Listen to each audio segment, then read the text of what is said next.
হইতে আমরা আজকে রাস্তা অবরোধ করতে বাধ্য হচ্ছি। কতগুলি কারণের সমস্যা। আমরা এখানে দীর্ঘদিন ধরে না 9-10 দিন ধরে আমরা এখানে কারেন্ট বিদ্যুৎ নাই।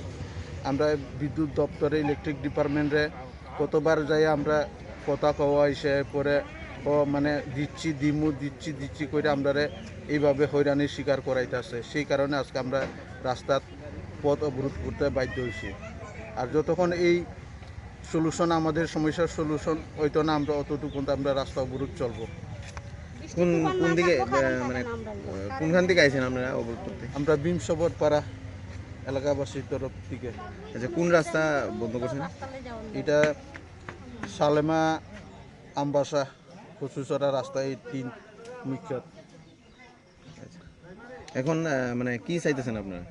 আমাদের যে বিদ্যুতের সমস্যা, বিদ্যুতের কারণে আমরা জল পাইতেছি না, এই সমস্যার সলিউশন যাতে ইলেকট্রিক ডিপার্টমেন্ট সঠিকভাবে আমরা বিদ্যুৎ পরিষেবা দেই, এরপরে আমরা যাতে পানীয় জল সঠিকভাবে পাই, এইসব পাইলেই তারপরে আমাদের সমস্যার সমাধান হবে। এর আগে তো সমস্যার সমাধান হইতেছে না।